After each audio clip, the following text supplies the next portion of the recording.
أعوذ بالله من الشيطان الرجيم بسم الله الرحمن الرحيم ولا تحسبن الذين قتلوا في سبيل الله أمواتا بل أحياء عند ربهم يرزقون بل أحياء عند ربهم يرزقون فرحين بما آتاهم الله من فضله ويستبشرون بالذين لم يلحقوا بهم من خلفهم ألا خوف عليهم ولا هم يحزنون يستبشرون بنعمة من الله وفضل وأن الله لا يضيع أجر المؤمنين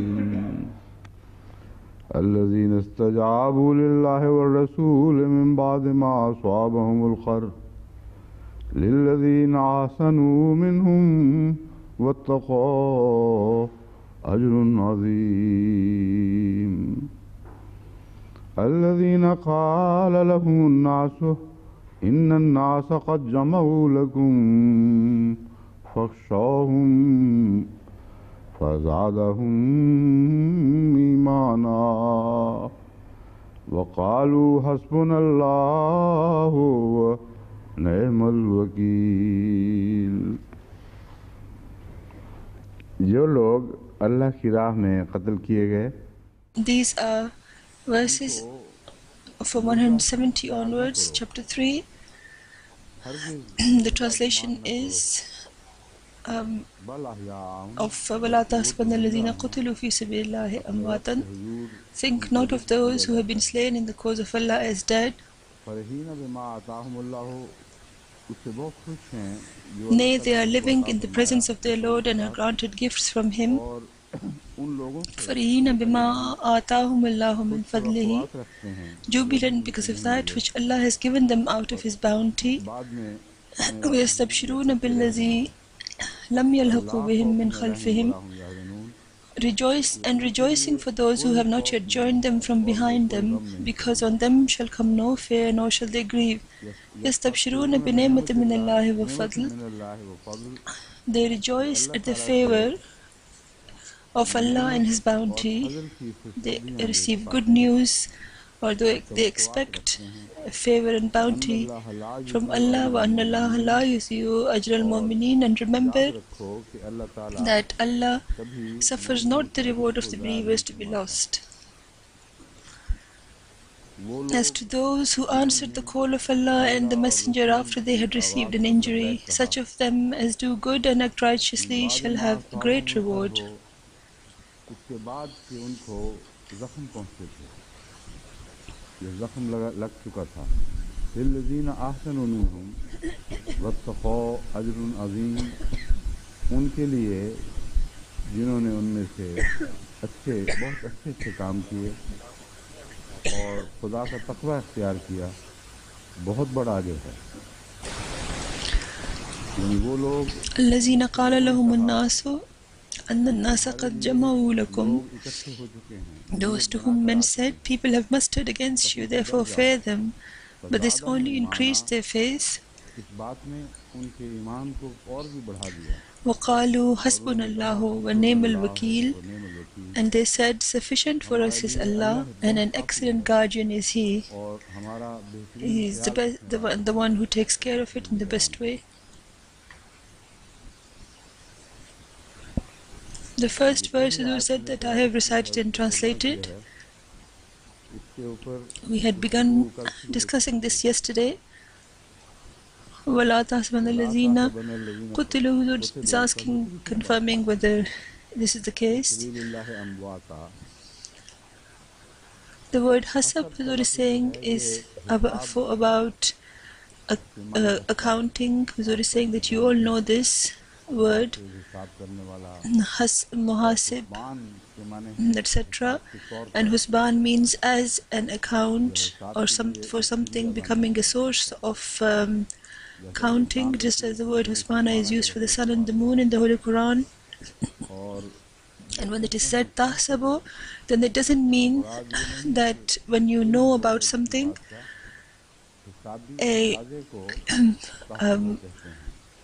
calculation is expected calculation is meant. Sometimes one makes a judgment and it is actually something else. So for that the same word is used, that you may think this is in this is one way, but it's actually not that way, then it's in a different way.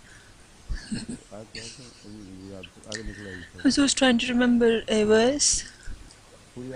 Imam Sahib is reading, saying the verse.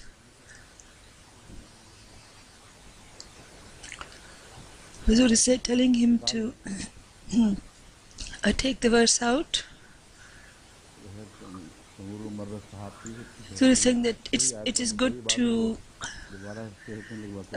read the correct verse. Otherwise, afterwards, then people will be correcting us. So it's best to just look at the Holy Quran and read it properly.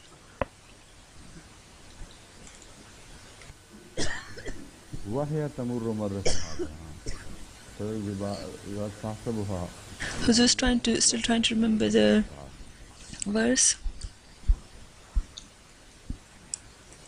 About death, it is said that what is the opposite of life is called death. Death is also the name given to loss of the power of intelligence.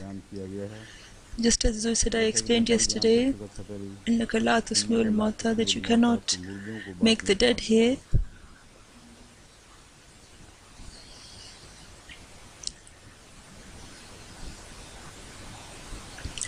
Amwat is the plural of Mayyat, which means the dead people.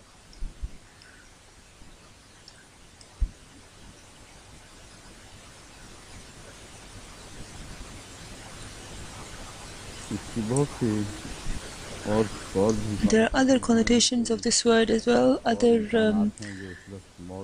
possible translations which are meant to be included in the word maut, but there is no need to mention them at this point. We have discussed the word farihin, yuziu, aza, yuziu, za, yuziu, zwan. They say fuqida halaka wa talafa, that is, somebody is lost or was destroyed, was rendered useless. Aza share ahlakahu wa atlafahu, that is, somebody has wasted something, then it means that he has wasted it or lost it or destroyed it. Aza rajulu azata kasrat ziyahu, that is, somebody lost a lot, that somebody lost a lot of something. The word infinitive is repeated. The infinitive of aza is repeated. About this verse, generally speaking, the commentators speak of the witness that Jabir bin Abdullah presented about his father, and also about the martyrs of Uhud. Some other references are also presented. In that particular reference, Jubair said that the Holy Prophet ﷺ said that, shall I not tell you about your father? First he was asked, why are you worried? I see you worried. And then he said, and I said, my father, O Prophet of Allah, my father has passed away by leaving behind dependents and debts. So he has left in such a circumstance, and such circumstances, and the Holy Prophet ﷺ said to him that, shall I not tell you the good news that Allah gave me? How Allah met your father? And I said, yes, of course, O Prophet of Allah. And the Holy Prophet ﷺ said that whoever was spoken to by Allah, Allah spoke behind a veil, but your father was spoken to face by Allah, and Allah said to him that, oh my servant, tell me what you wish for. And he said, let me become alive again so that I may die again in your cause. And Allah said that no, it has been decided that those who die do not go back to the world. So at this verse was revealed. They said that first this incident occurred, and the Holy Prophet ﷺ was shown this as a vision, and then this verse was revealed, and this enables us to understand in what way martyrs are alive. Manhaj Sadiqeen says that this is the witness of Jafar, which was in Ghazwa Mota, and the Holy Prophet ﷺ said that Jafar has two wings and he flies around in heaven. So we're saying that they have abandoned other more certain references, and they have stretched it to this. There is no need for that.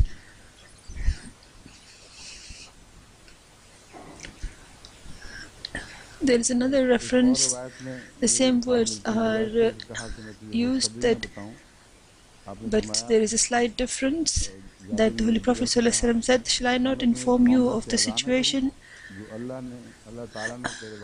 of what your father has said about you? In the other reference, in the other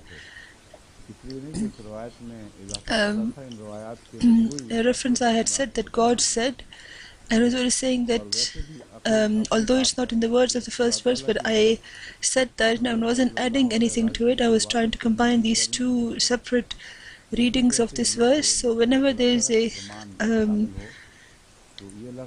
something that Allah has said, then we have to put it in the, even if they are not in the words of the actual tradition, we have to use those words when you are relating that tradition, that Allah informed the Holy Prophet ﷺ of such and such.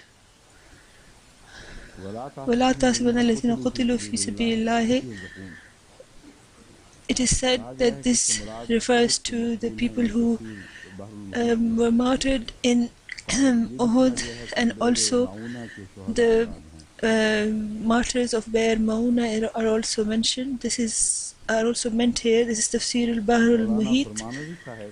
Maulana Farman Ali, who is a Shiite commentator of the Holy Quran, he says that this verse is about the martyrs. So then,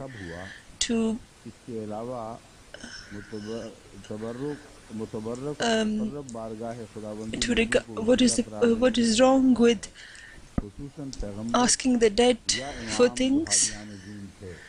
From this verse, they're trying to find an angle of idolatry, because in Shiites these ulama have made these wrong translations, and they have given the wrong translations of traditions, and therefore they have started idolatry, so in the sense that they imagine that their imams are sitting there in front of them who are dead, and they ask them for things, and the same is the style of the Barelvis as well. So the Shiites and the Barelvis are exactly alike in this regard, and they say that when it is proven that they are alive, then you are saying as to why you ask them, and it is idolatry.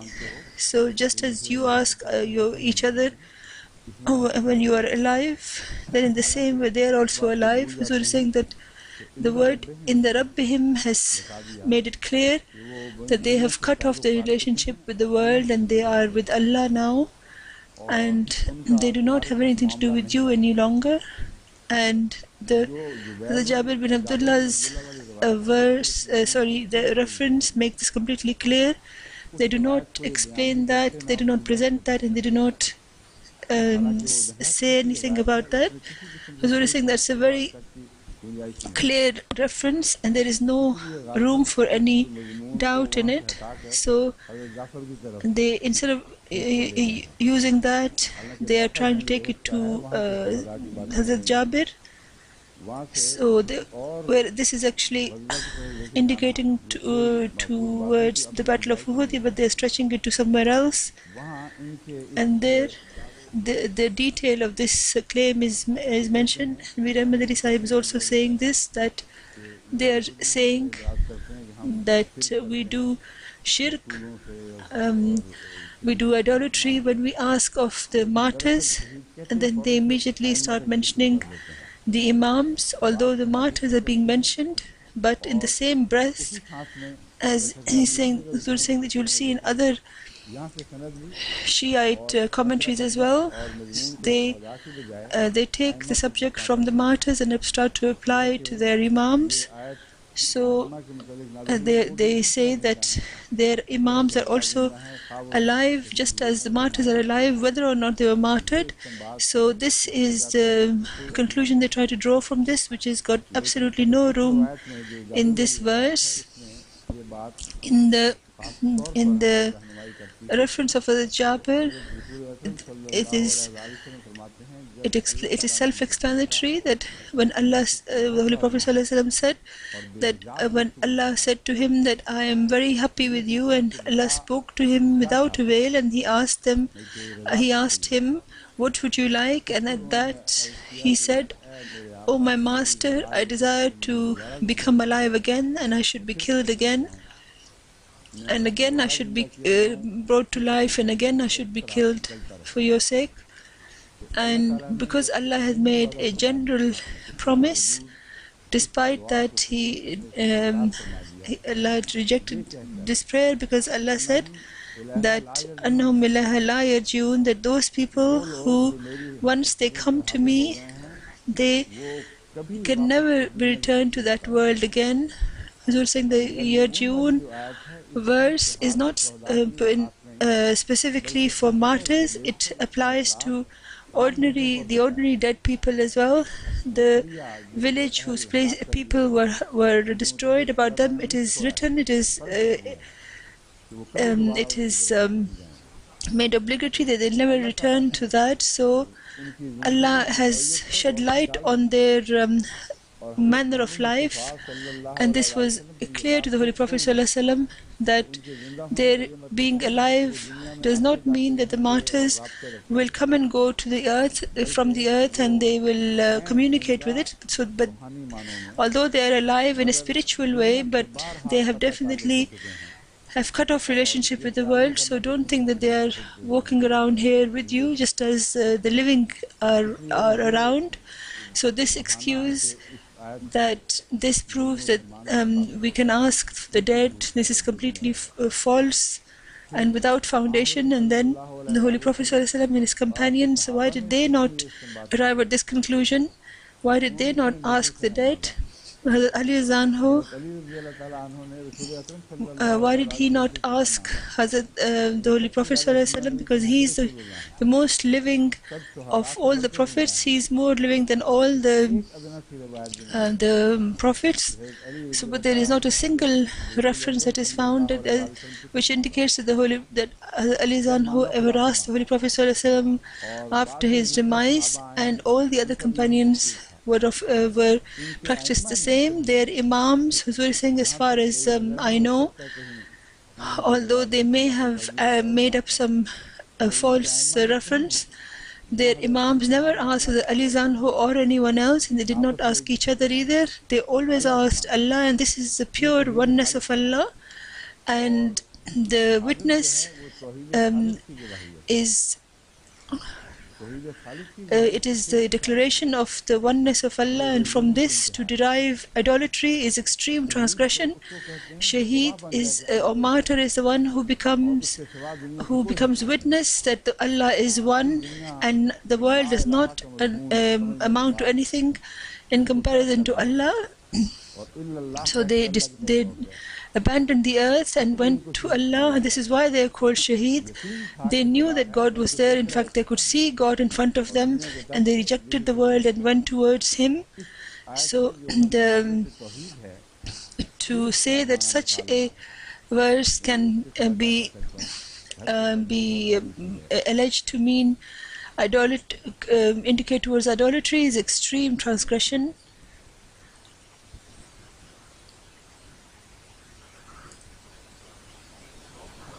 There are many other commentators who speak of the references of the green birds, that as if the birds,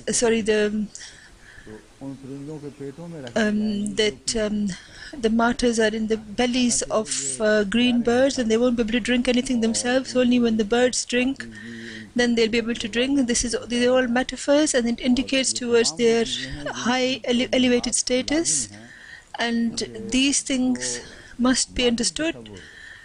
And because the material sense that we see in this world is not in the next world, and if we try to make it material, then we will end up with many complications.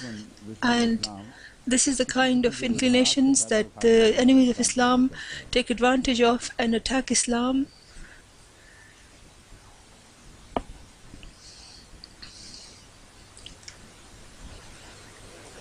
It's the same reference. We're saying that Ibn Abbas has some reference, and they take that, and a lot of the commentators say that they'll be closed within green birds, and then the birds will fly around and eat fruit and drink water. So as if those souls will not themselves be able to drink water, but when the birds drink water, it will be as if they drink water. As we were saying, the fact of the matter is that they will be eating the birds in the heaven, because the Holy Quran says that they will get the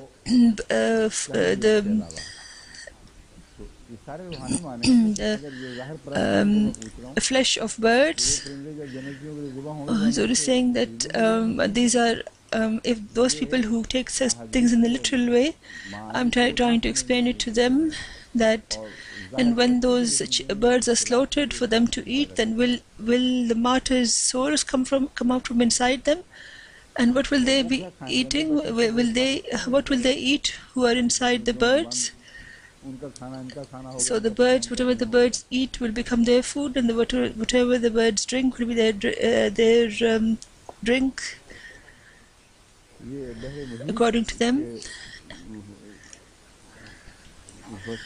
Bari Muhit's writer Nihayan says that where Allah has said that those people who these people's bodies are in the ground, and he says that they are not alive like us, whereas we see their bodies in the ground, but it is quite possible that their souls are alive like other believers, and they are given provisions in the heaven, and they have been granted an eternal life in the worldly sense. So they're saying this is the one meaning, that in the worldly sense, they're saying that it is just a way of explaining something, but it's not really correct. The Prophet ﷺ said that after death, a believer gets a place in heaven, just as this is known from this verse of the Holy Quran, وَلَا تَحْسَبَنَّ الَّذِينَ قُتِلُوا.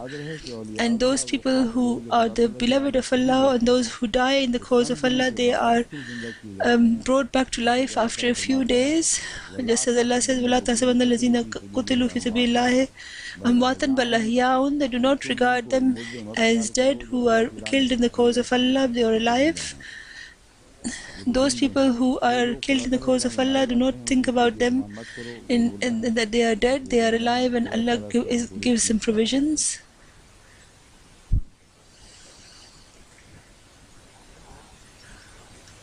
Here the Prophet ﷺ has said that they are brought to life quickly. This is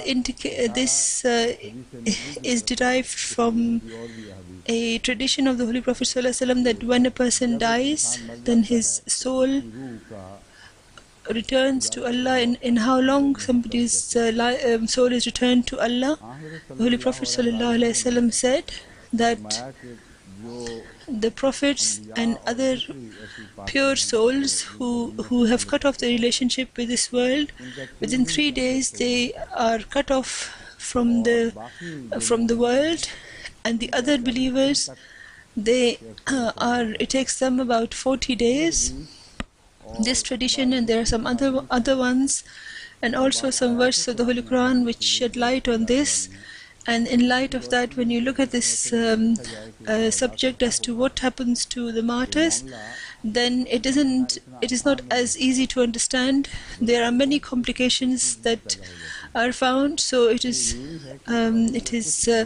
essential to go into a bit more detail. The Holy Quran tells us that when the trumpet is blown, then the dead will come back to life, and they will come out tearing open the grave, and they'll start running towards the sound that will be giving them new life. This is one of the things which should be kept in mind, and this subject is very clearly mentioned in the Holy Quran.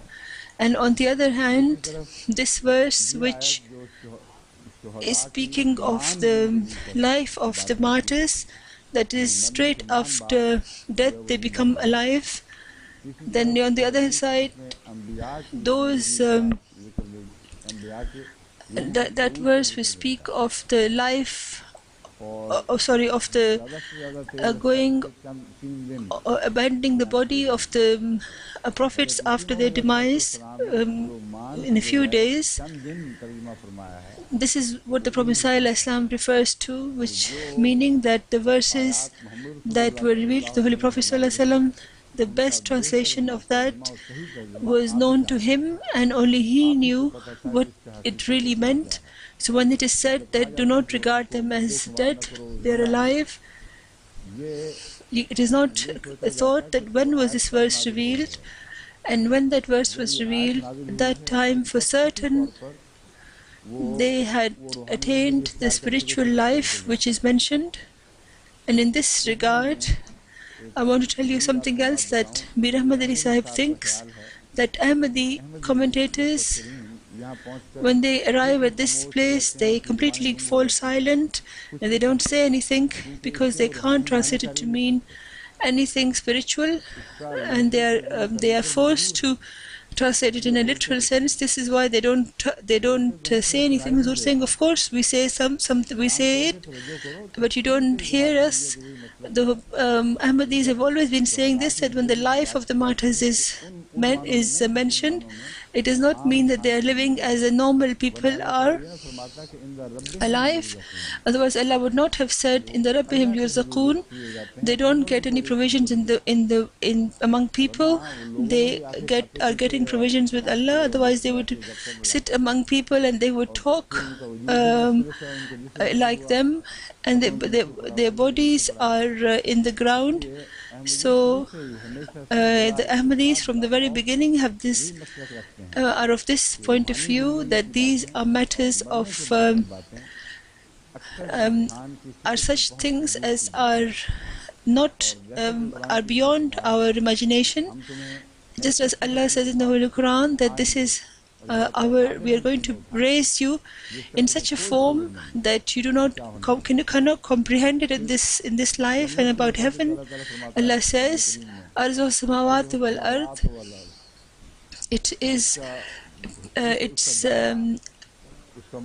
It encompasses the entire world and the entire universe. Huzur is saying, so what does Huzur is saying that these people the same place is hell and also heaven. So if the companions of the Holy Prophet ﷺ, when they began to have that misunderstanding, the Holy Prophet ﷺ removed it. When the companion said that how could it be that the whole of the heaven is going to encompass the whole universe, then the companion said, where would hell be? The Holy Prophet ﷺ said it would be in the same place, but you can't understand it. So the Holy Quran is telling us repeatedly that these are things which should not be taken in the literal sense. These are something which are beyond your five senses, and we are talking about a universe with the dimensions, whose dimensions are different. So you cannot even think about them. Just as I gave an example, that you can, if you take tell a blind person what's the difference between red and white, he will not understand. Although even though he might be very intelligent, and one is very amazed sometimes about their memory and their intelligence, but those things which they are incapable of doing, such things are beyond the grasp of man. So there are such senses will be granted to man, as a result of which the concept of the body will change. But in any case, they in the Rabbihim Yurzakun, they are alive in the sense that they are conscious and they are being given provisions with their Lord. And now the other aspect, that the dead will tear out their graves and they will come out. This will happen after the trumpet is blown, and the Holy Quran also says that when they're raised up, they will think that they have hardly slept for a day or part of it. Sorry, they have hardly lived in the world for a day or half a day. And when they talk, it will seem that they will talk to each other and they'll say, how many days did we live on the earth? Some will say a few days, and some will say 1 day, and some will say a part of a day, and some will say even less than that. Allah knows best how long they have stayed. So these things are all on one side. On the other side, the martyrs becoming alive, and to give them something when they worship them, this is completely contradictory. Huzur is saying that I have discussed this in some detail in my question and answer sessions, but let me tell you once again, with reference to this verse, that from the study of the Holy Quran, what I understand, and I have kept other verses as well. I have kept other verses in mind as well. Allah says, "Wala khalqukum wala ba'thukum illa ka nafsin wahida," that your birth and your coming back to life again is as if a single soul is born, and so you should reflect upon that. And when we reflect upon that, we see that there are different stages of consciousness, and in light of these different stages, there are so many levels of that if from one level you look at the levels beneath, then it seems as if those are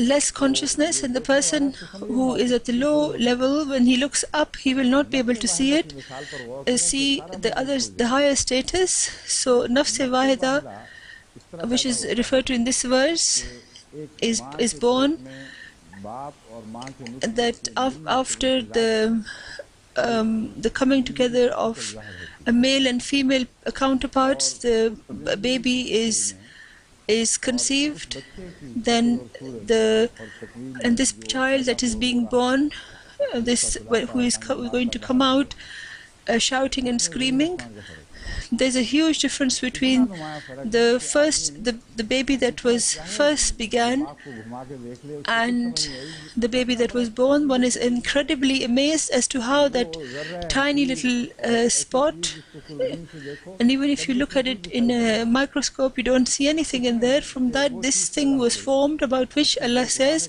Samiyam Basira. Suddenly he becomes a hearing and seeing body. And between these, look at the difference between them, the huge difference between them. And despite that, it is absolutely certain that the same thing which began has arrived at this final form. If you look at it from the child's point of view, then what began had no consciousness whatsoever.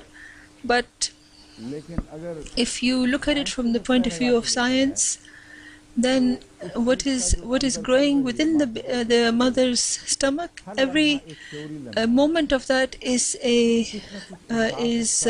intelligent, and it has some kind of feeling which shows a reaction, and whatever the mother is going through and whatever changes are made in their blood, it affects that and it shows a reaction, and this intelligence slowly increases. So if the consciousness does not have a seed, it will not increase. The death does not give rise to consciousness. So there has to be a beginning seed of consciousness which slowly becomes bigger, bigger and bigger. So Huzur is saying that if there is a lot of noise and if there is fear or anger, then the child hears it in the body, in the belly, and it starts kicking around. And when there are matters of love, and then the child's reactions are relaxed. And these are things which have been confirmed with science, and there has been detailed research about this, so much so the scientists say that some mothers who used to talk to their mothers, their babies in their bellies, people used to think that they were crazy, but now we know that it definitely has an effect. So you should keep your surroundings pure, and the mothers, the parents should not fight with each other, and the training of the baby should begin even before its birth. So, but what I'm trying to make you understand is that the consciousness exists, but the other thing which is worth reflecting upon is that Allah has told us about this, given us this example in letting us know that what you think of consciousness, then the consciousness which you regard as being consciousness that you enjoy in this world, or when the baby sorry, Huzur is saying that the difference between when a baby begins and to its the senses it has when it's actually born, we are, as far as we are concerned, our consciousness is like the baby who just begins, and then the next life will be the baby will be like when the baby is given all its senses. And Huzur is saying that the Quran tells us about the opening of the windows in the heaven. So if there is no consciousness, and the dead are, which people normally consider as being dead, how could such bodies or such consciousness that people normally think that the dead have, how could they enjoy heaven and how could they suffer hell? So the intelligence or the cognizance we shall be given in the next life will be so much more than what we have now. It can be compared to what the baby has when it first begins to be born and when it's actually born. If Huzur is saying that you cannot talk to a baby which is in a single cell form, etc. You can't treat it like a proper baby who is fully formed and developed. So this is what the Holy Quran is indicating towards. In another place the Holy Quran says, your hadith is saying, which verse is that? Basaruka Yawm al-Hadid, that is, that the person who is being punished, he will be addressed and he will be told that, look, your sight has today been made very powerful. This is also something which is a bit complicated, and the complication should be removed. In one place Allah says, وَمَنْ فِي هَذِهِ أَعْمَى فَهُوَ فِي الْآخِرَةِ أَعْمَى, that the one who is blind in this world will also be raised blind in the next.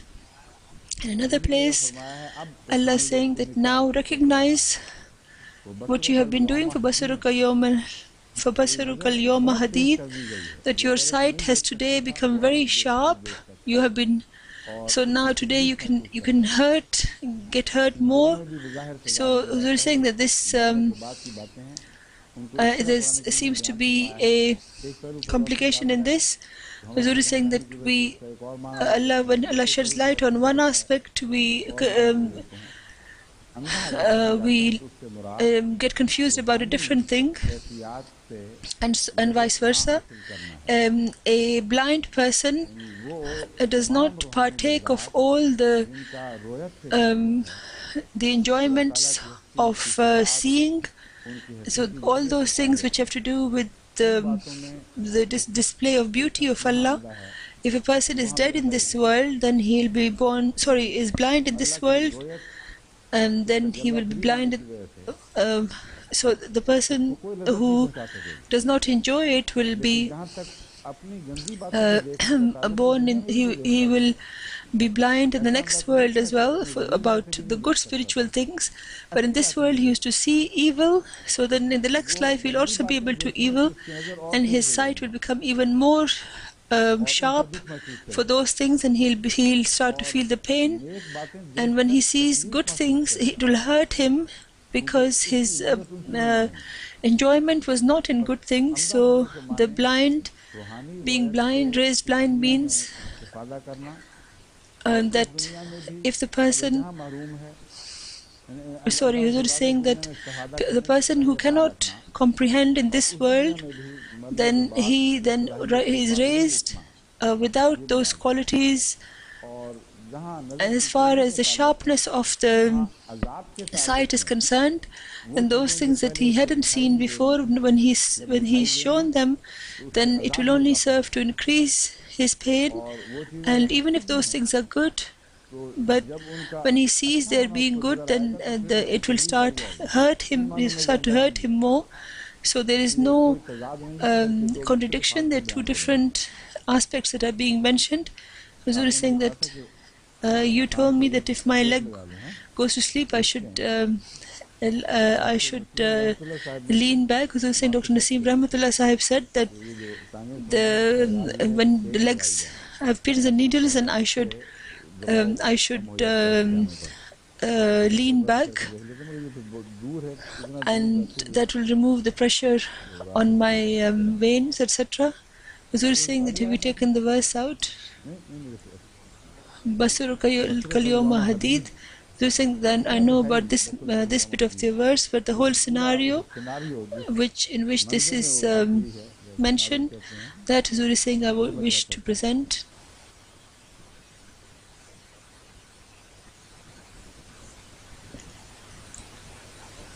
Hazrat Muslim Azanho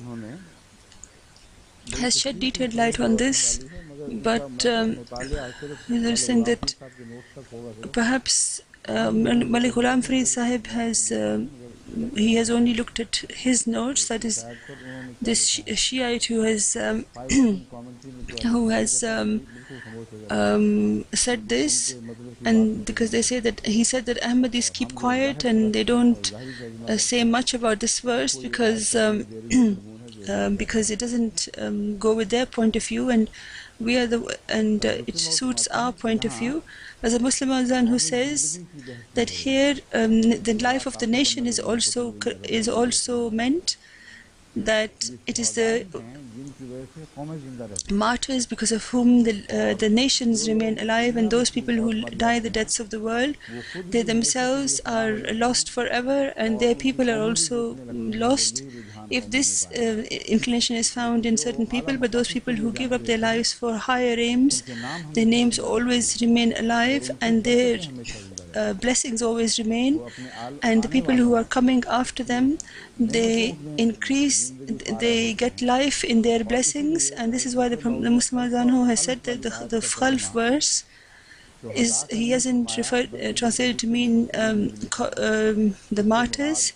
He has said it means those people who are left behind, whether they are martyred afterwards or not.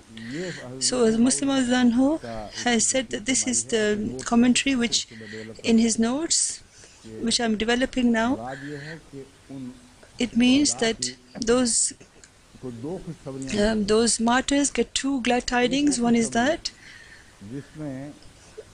in which they are themselves enjoying, and their consciousness has not lessened from what they had here, although the final consciousness which I'm talking about, that will be granted much later on, and so much later on that when that is granted and they look behind, they will think that before the world was only one day, or even less than that, only for a few hours perhaps, or just for a few moments. And from this, the distance between today, from now and that time, is known. If you look at olden times, if you try to remember your olden times, then the further away something is, the smaller the time appears, and our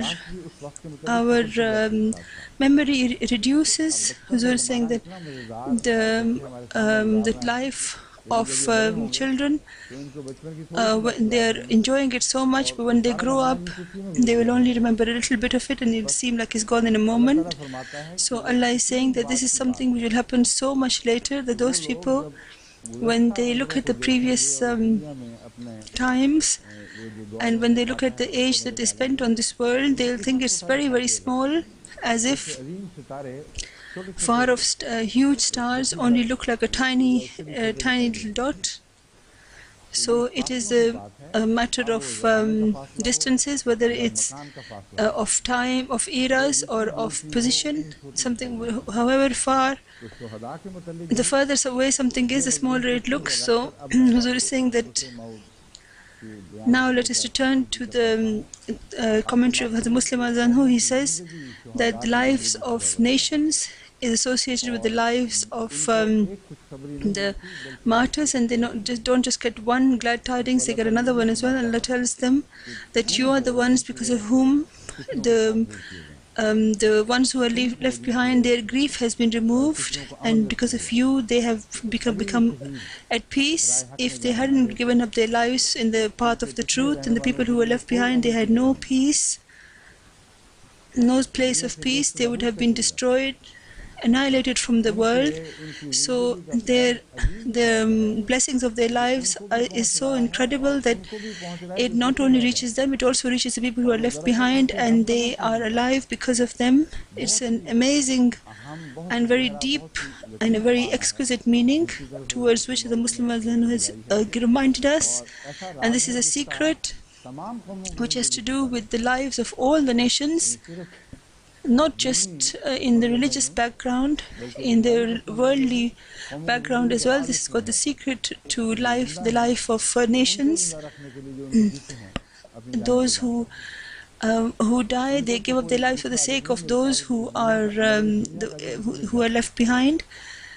They don't, and their names are alive, and because of their sacrifices, the people who are left behind, they are granted life, it's true, but they don't get any other spiritual blessing, but the believers get spiritual blessings of the next life as well. So it's the twice, the two blessings are that one is for themselves and one is for those people who are left behind.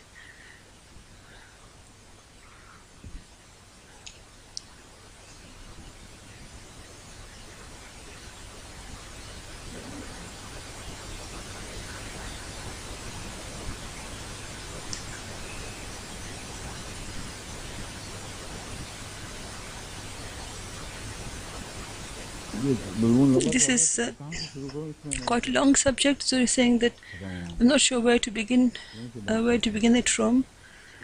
لقد كنت في غفلة من هذا فكشفنا عنك غطاءك فبصرك اليوم حديد. That Allah will say to this man who has been given, Huzur saying that, Huzur saying is written in this way. In our Quran, it was written in the style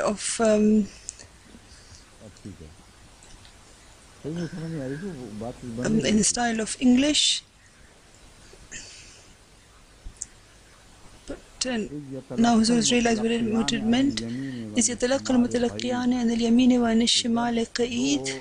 When two people who are recording, the two angels that are recording, عن اليمين والشمال, on his left, on his right, both his good deeds and his evils are when they are sat doing this task, ما يلفظ من قول إلا لديه رقيب أتيد. None will say something, none will say anything unless it is witnessed. وجاءت سكرة الموت ذلك ما كنت منه تهيد. And then the time of death shall come, and this is absolutely true, and none can change it. This and this is what you were trying to keep away from. This is what you were trying to create a distance from. وَنُفِخَ فِي الصُّورِ ذَلِكَ يَوْمُ الْوَعِيدِ. Now the matter of the trumpet is mentioned, that the trumpet shall be blown, and this is the tidings where the people who are the enemies of Allah or the disbelievers, they shall be given punishment of their deeds. وَجَاءَتْ كُلُّ نَفْسٍ مَعَهَا سَائِقٌ وَشَهِيدٌ. And with every man his sa'iq, who is telling him to go forward, will come with him, and shaheed will also be coming with him, and that is a witness. So it will be as if one leads in an animal forward. Such a person will be with it. لَقَدْ كُنْتَ فِي غَفْلَةٍ مِنْ هَذَا فَكَشَفْنَا عَنْكَ غِطَاءَكَ فَبَصَرُكَ الْيَوْمَ حَدِيدٌ. But this is the verse I was speaking about earlier, that you had no knowledge of this. So previously we have removed the and your sight has become very fast now. About this, Huzur is saying that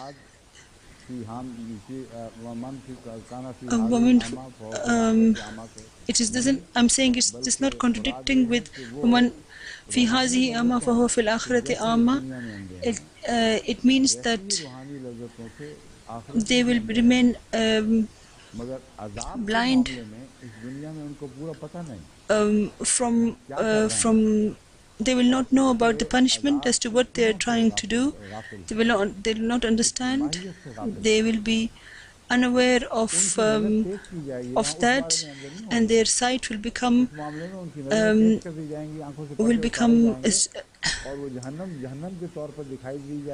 very sharp.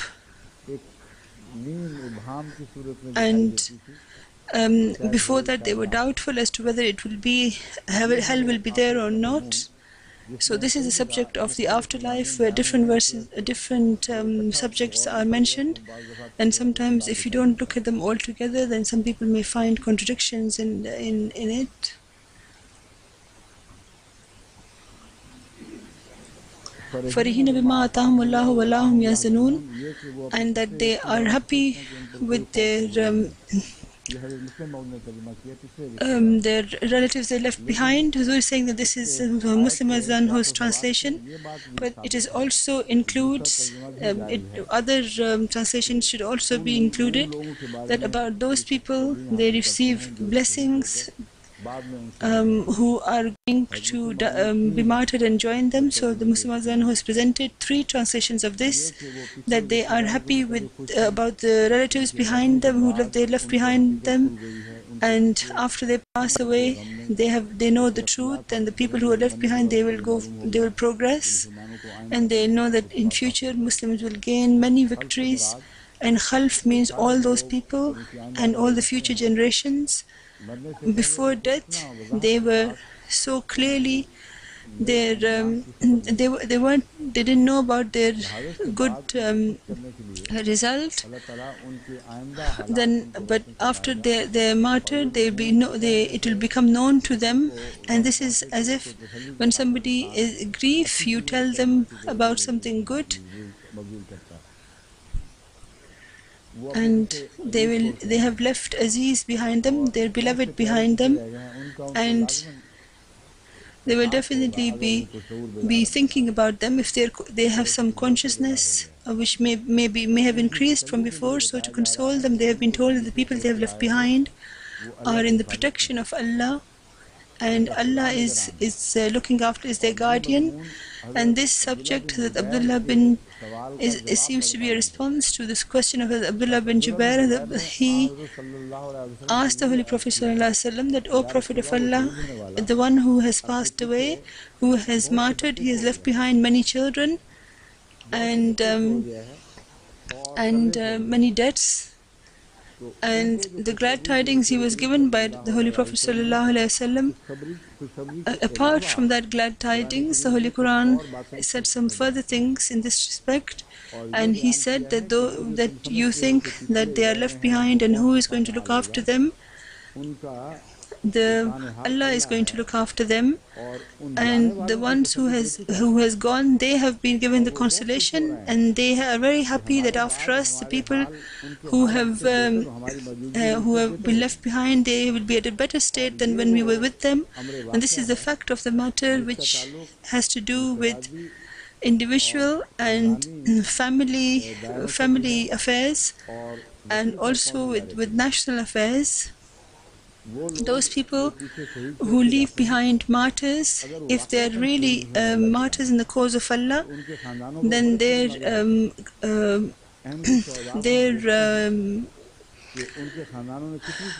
people whom they leave behind, they enjoy a lot of progress, and we've seen this in Ahmadiyyas as well.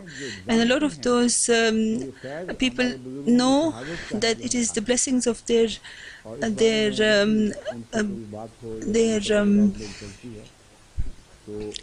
blessed ones who have martyred, whose blessings they are partaking of. And when they write to me, etc., they tell me of this, and they send peace and blessings on their they send blessings on him. Huzur is saying that I speak to Sayyid Abdul Latif Shahi's family, and they have this emotion very strongly in them that all the blessings we are enjoying is because of the life of, because of the martyrdom of that holy man. So not only are they alive themselves, they have also given life to the people behind them, and the blessings that they shall receive, Allah informs them of it, that it's your blessings which is going to reach the people who are left behind, and they will become in a much better situation than before. So you should not worry about them at all. As far as the nation is concerned, and the people as well, the nation as well eat the fruit of martyrdom and the progress that Islam enjoyed. After the demise of the Holy Prophet ﷺ, how it has increased. Some foolish people think that the battles afterwards were very good wars, and this verse is telling us that it is the blessings of those living ones who offered their lives, and which resulted in the life of the people who were left behind. and their provisions are given to them in the next life, and the people who they left behind, they are given their provisions here. And this is the secret of the life of nations. So we must therefore take care of the martyrs' families, because when Allah says He is responsible, then Allah's Jamaat is also responsible.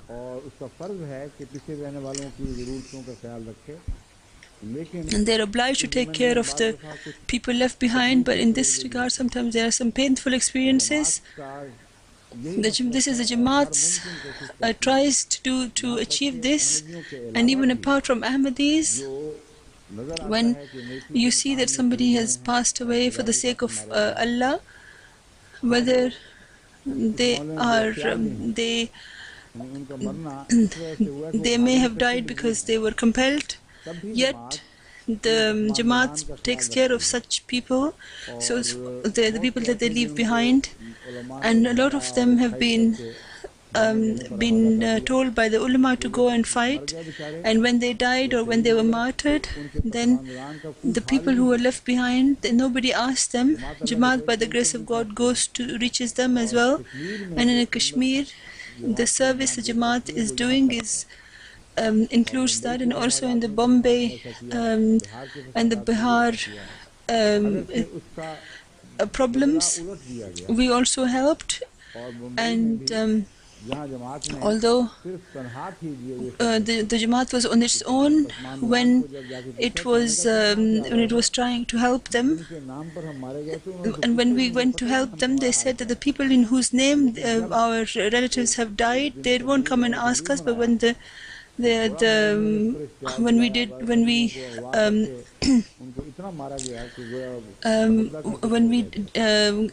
an event there, then they took some Ahmadis and they beat them up, and Allah then gave them a new life. So our efforts are not for the sake of men. We experienced that this is what happens in Kashmir, in their camps. By the grace of God, we try to hide from the Maulvis, and as far as it is possible, we serve them and we help them from those places which is not noted by anyone in the history, etc. We don't do it because we are afraid of the Maulvis. We try to save them from the Maulvis, because these incidents have also happened in Karachi, etc. Our Khidmat-e-Khalq people went to certain mobile hospitals, they went to certain areas, and no one used to ask about those poor people. When the Jamaat went there to serve them, then within a little while, the Maulvi vans came to stop them, and they tried to instigate things against the Jamaat, and those people said that help us. But such a situation was created by the government that we had to stop. So when we are not afraid of the enemy, we are afraid of saving the people from their evil. We are not afraid of the Maulvis, and Allah is going to increase us. Huzur is saying that there's another example recently in Bosnia when we were serving people.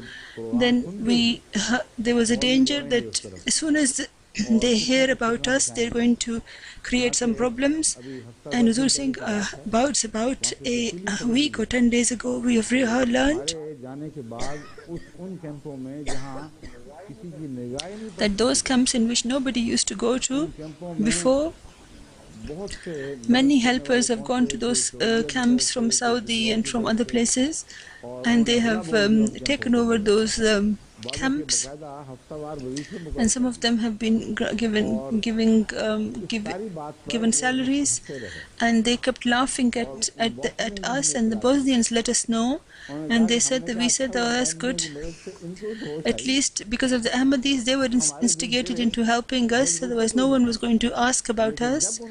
But when they started to speak against the Ahmadis, then they responded very, very badly. They said Sorry, they responded very strictly, and they said, we have seen them, we have seen the Ahmadis being true Muslims, and we do not want you to speak against them. And whatever you say, it cannot change what we saw with our own eyes. So if you want to help us, otherwise don't.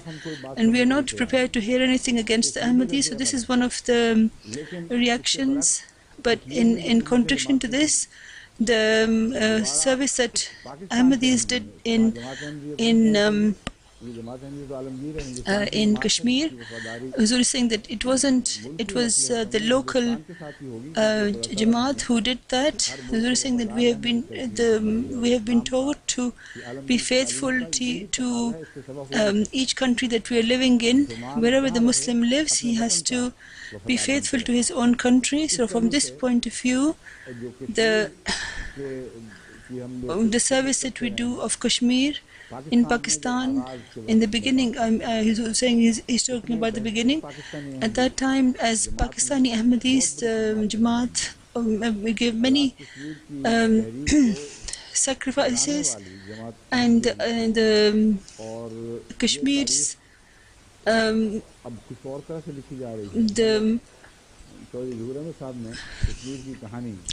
the history of Kashmir.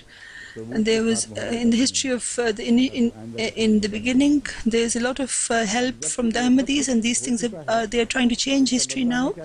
And after we did all this, what was the response to our service? We were trying. They tried to give us a bad name, and those people who had given their children, etc., in the name of the Furqan force, the Ahmadis, that is, they were told that they were against the independence of Kashmir, and as if they had been created to attack the Muslims. So this is the kind of response that we get.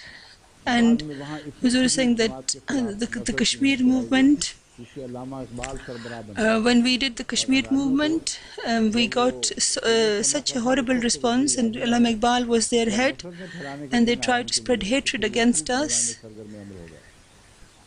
And despite that, Huzur is saying that Jamaat Ahmadiyya, at every such occasion, it serves, it goes to serve people, and we do not care what the Maulvis are doing or will do. No matter how you wish to hurt us, go and hurt us. You cannot stop us from doing good things, and this is for the sake of your future and your life. We are also being martyred for this in this path, and we continue to be martyred in this path. So we are giving the cost of your life. We are paying for your life with our lives. So we are trying to keep you alive in the Jamaat is giving the ransom in its blood, with its blood, and we hope that Allah will look at this with mercy, and hopefully you will be able to gain the blessings of that, and if not in religion, then at least in the worldly sense. Huzur is saying that this is happened in Kashmir, which is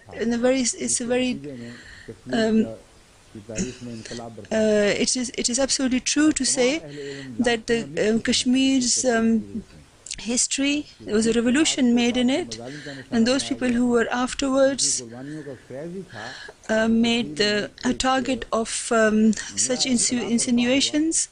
There was a revolution which caused the Muslims to be rid of the Dogra Raj, and this was while staying within Hindustan. So at that time, within India, that is, and it was in order to defend the Muslims, and this was as a jihad. And even today, as far as the human rights are concerned, as far as the Muslims of India are concerned, if for the sake of their human rights they struggle, then you can't say that it is they are not going against the country that they are living in. It doesn't matter what the government says. Huzur is saying that if for the sake of the truth, the struggle that people do, it can have different different guises, but if they are within the law, if it struggle within the law, then you can't say that you are creating disorder in the land. If you go out of the law, then it becomes disorder, and then this is why migration is commanded by Allah. So you should understand well as to the verses in which we hear about the migrants and the Ansar, etc. Why is it important to do migration? People could be told to stay within that land and not do taqiyya and to do conspiratory acts and to create trouble.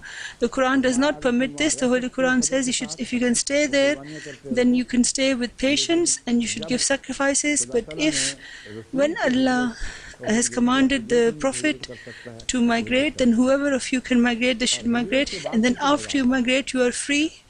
Then you are not permitted to do anything wrong. But you can take revenge as long as it is within your rights.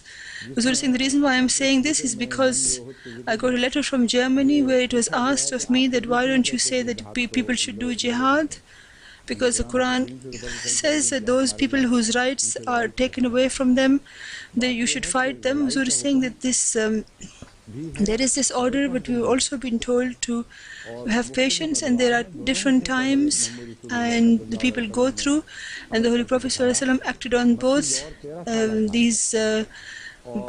these things. The time of Mecca was 13 years long, and Medinite was 10 years long.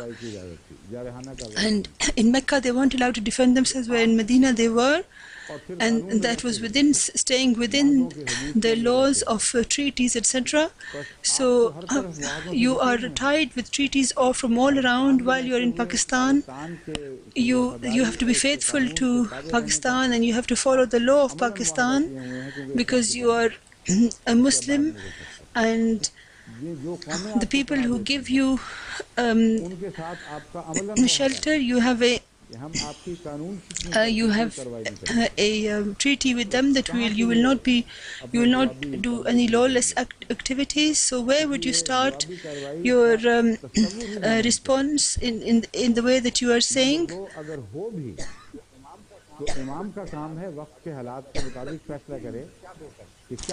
And even if there is, then it's the task of the Imam to say what is best to do, what's the best method to adopt. And Huzur is saying that what I said when I left Rabwa it still applies, that this is a time of patience for us and we have to show patience. And the example of Mecca in 13 years is not just for 13 years, it could even be for 130 years, because after the Prophet Islam's demise, this could last until 130 years and perhaps even longer, because we are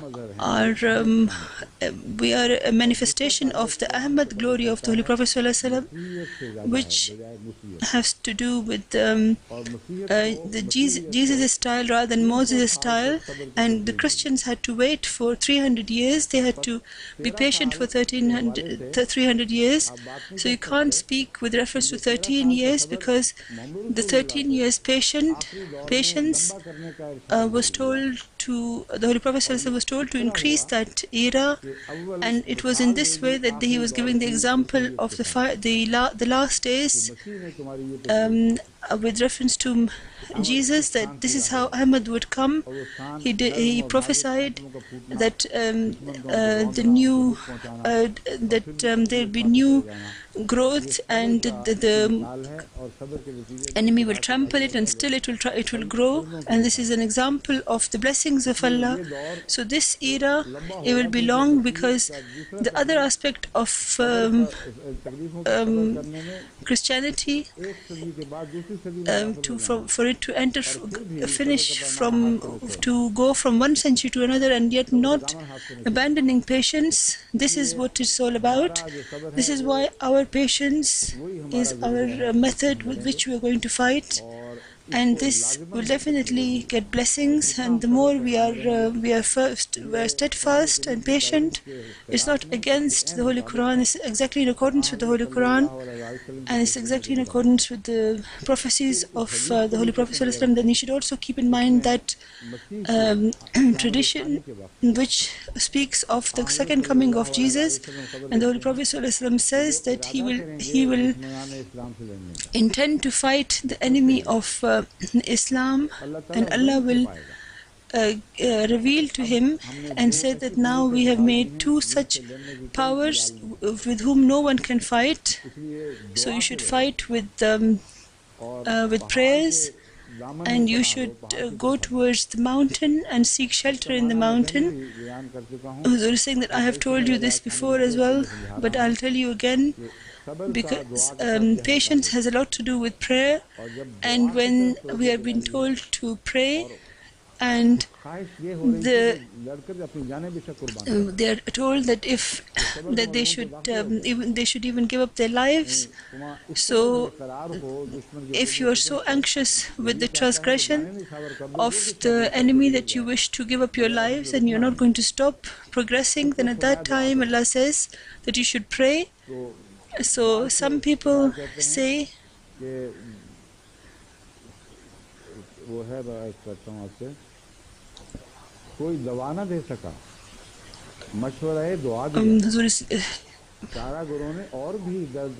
reciting a verse in Urdu, which means that when the time was of pain and they couldn't give medicine, but they said to pray, and in this way they increased give the pain even more encouragement. So Huzur is saying that the Messiah's state will be so anxious that for the sake of the progress of Islam, they will wish to give up everything, and Allah and the angels will say no, stop. Allah will say that no, you should fight them with prayer. So such prayer which is done in such a helpless manner is given the power with patience. And what does the mountain mean? As Huzur said, I have said that the Holy Quran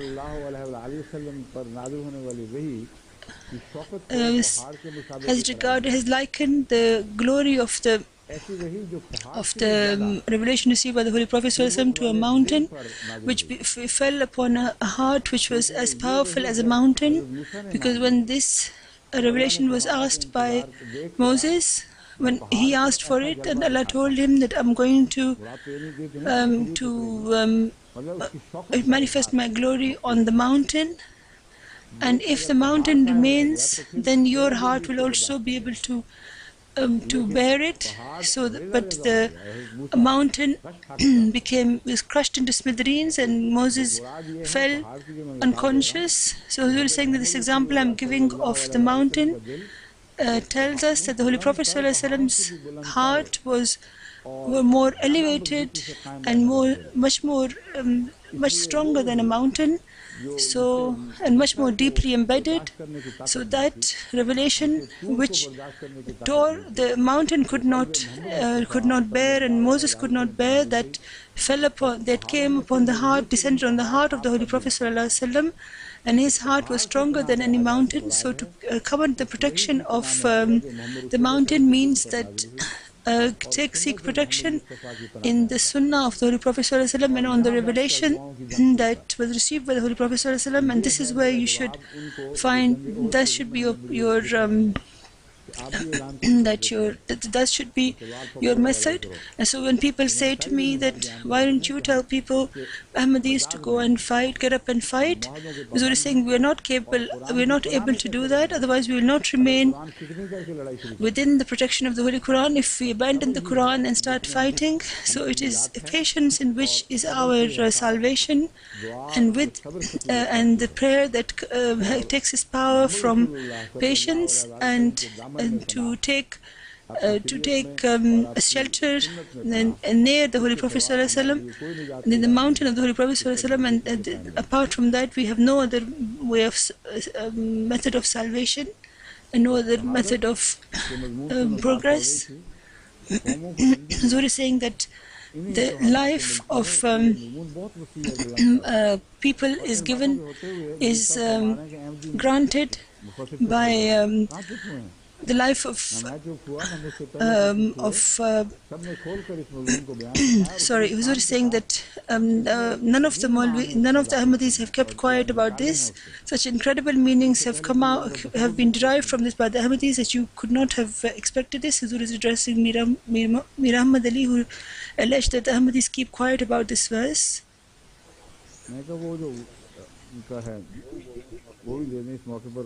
Huzur is saying, let us speak about our people who are in the in jails for the sake of Ahmadiyyat.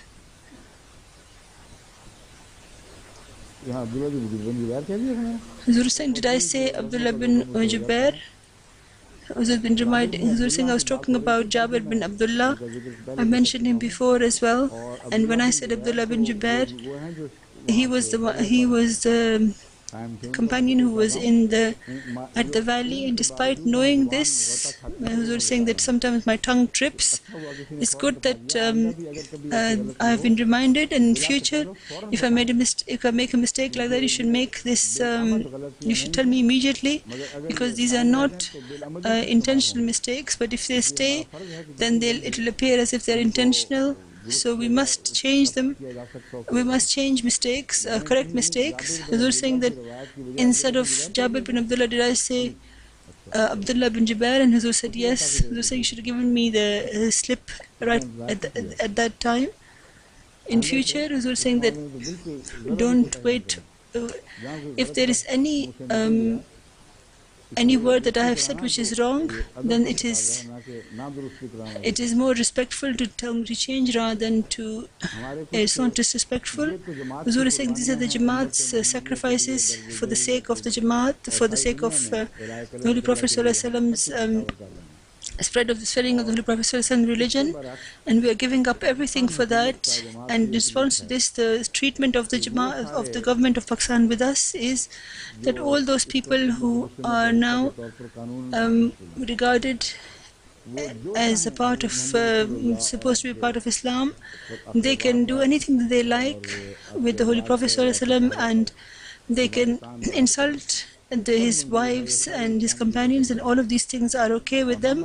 And if we send peace and blessings on the Holy Prophet ﷺ, and if we say La ilaha illallah Muhammadur Rasulullah, then this is a great disrespect of the Holy Prophet ﷺ, which they cannot bear in Pakistan. Our Al-Fazl, editor of Al-Fazl, Naseem Safi Sahib, Mirza Muhammadin Sahib Naza, Saifullah Sahib, Muhammad Ibrahim Sahib, and other people who are with our in the publication team, Qazi Munir Ahmed Sahib, all of them are facing a trial in which the allegation is that you have said such things in the Al-Fazl newspaper which appear to state that you think that you are Muslims. Huzur saying about Safi Sahib, people used to say that he is so afraid that where Islam's name comes or where there is a Quranic verse, he just puts a few dots and then he goes forward. And once I said that I know him, and he is not a coward. He does not want anyone to attack Al-Fazl, and this source of blessings should not come to an end. So you should not allege cowardice against him. So finally, these people have found something against him. He said the word Huzur about the Prophet ﷺ, and as far as Huzur is concerned, a person who's got a Tonga he calls the people who sit with him, they call them Hazrat Huzur, and Huzur is saying the trial which was they change one to another one, and they said that you used the word Huzur about someone other than the Holy Prophet ﷺ. I wanted to write to them, and I said that if you can prove that the word Huzur is specially for the Holy Prophet ﷺ, then I will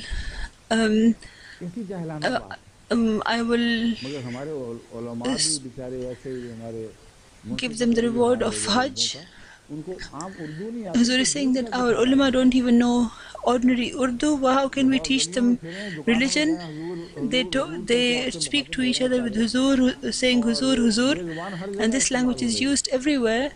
And there they are saying they don't regard that as being a disrespect to the Holy Prophet ﷺ. When we use this word for the Holy Prophet ﷺ, sorry, the Prophet ﷺ, then they say that it is disrespectful. The word Huzur is used about the Holy Prophet ﷺ, but it is wrong to say that Huzur, it is only used for Huzur sallallahu alaihi wasallam. There are other people as well who are not should not be called Huzur, but in the Muslim literature they are called Huzur, and no one has felt any pain about that. So these are those poor transgressed people who are being given horrible punishments as enemies of Islam. They are being dragged in courts, and they are put in jails which stink. And from them, Safi Sahib, and from their companions, there is a message which I wish to read to you. By the grace of God, Huzur is saying that they use the word Huzur again now, so now I have to read it. They said that by the grace of God, we will be true to Huzur's hopes. Our morale is high, and our belief in Allah is increasing moment by moment, and this is making our lives brighter and brighter, and it is giving our souls making our souls fresh. We do not, by the grace of God, we are ready to we are able to bear any problem, and we are ready for this. That means that they do not care about giving up their lives for the sake of the Jamaat, and he's saying that it is our